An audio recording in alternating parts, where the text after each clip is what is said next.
السلام عليكم ومرحبا بكم معايا في فيديو جديد. نتمنى تكونوا على خير ومبروك عواشركم. الله يدخل علينا هذا الشهر هذا ان شاء الله بالصحه والمغفره والثواب. الفيديو ديال اليوم غادي نحضر معكم هاد الفطائر المالحه، كيجيو رائعين. الشكل ديالهم مختلف بعجينه قطنيه رائعه، كتليق للملح والحلو.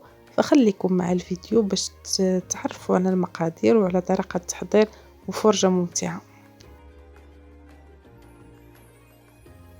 نبداو على بركة الله. بالنسبة للعجين احتاجيت ل 500 غرام ديال دقيق الفرن، ضفت ليها معلقة صغيرة ديال الملح ومعلقة كبيرة سكر سنيدة، نصف كأس ديال الزيت نباتية، ممكن ديروا زيت زيتون، بياض بيضاء ومعلقة كبيرة ديال الخميرة ديال الخبز وكاس ديال الحليب. وغادي نضيف كاس قل ربع.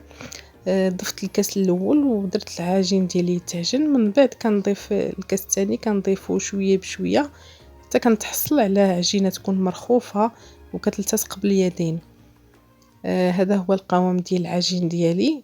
غادي نوريكم شحال بقى لي من الكاس الثاني. بقى لي 4 كاس، يعني درت كاس والكاس الثاني ما درتوش كله.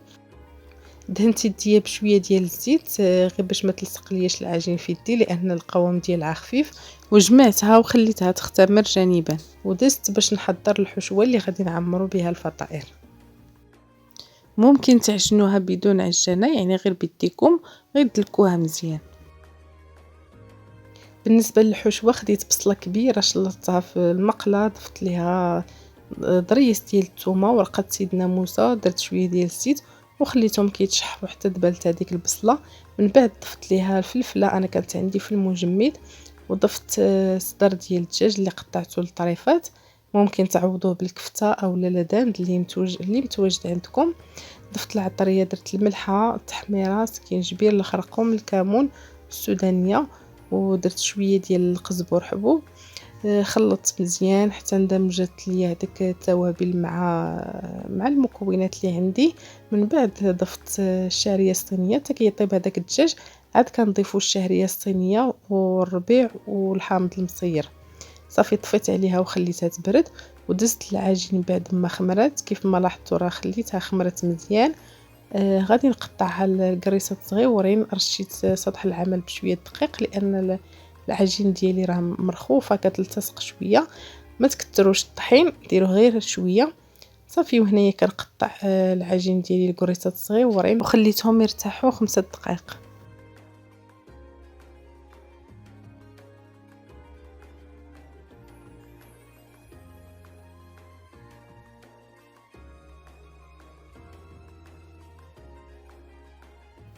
من بعد ما شكلت العجين ديالي كيف ما لاحظتوا بالقريصات الصغار، كناخذ واحد الكره وكنسرحها واحد شويه وضعت فيها القليل من الحشوه وكنجمعها بهذا الشكل.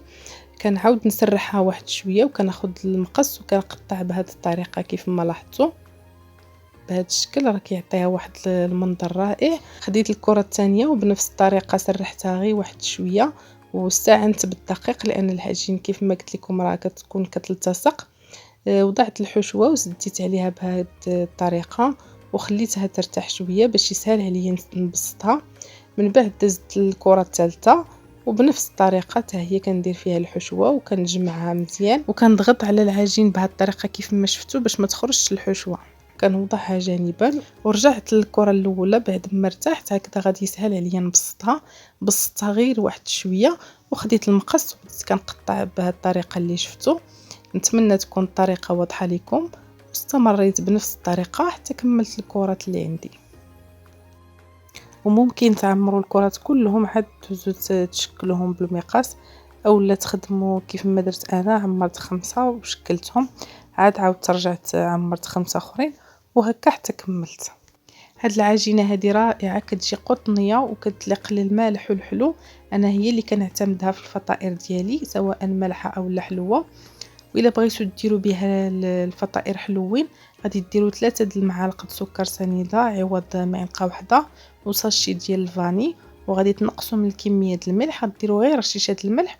وفي الوسط تعمروا بالطريفات ديال الشوكولاط اولا بالكريم باتيسير وديروا لها نفس الشكل هكذا بالمقاس. كيجيو رائعين وكيجيو زوينين. إن شاء الله غادي نشاركهم معكم مرة أخرى، وكذلك ندير بها حتى الشنيك غادي نشاركهم معكم إن شاء الله.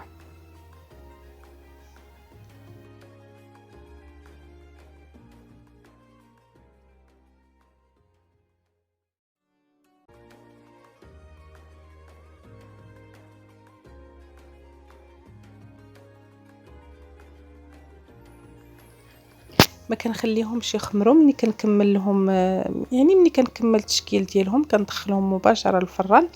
هنايا خديت صفار البيض اللي خليت، استعملت بياض البيض في العجين، والصفار استعملته للدهن، ضفت ليه قطرة من الخل والقليل من الحليب تقريبا معلقة صغيرة. دهنت الفطائر ديالي ورشيت كمية بالزنجلان والكمية الأخرى رشيتها بالزانوج، ودخلتهم للفران اللي يكون سخون على نار متوسطة حتى كيطيبوا من التحت، وكنهبطهم يتحمروا من الفوق، وقدمتهم بالصحة والراحة.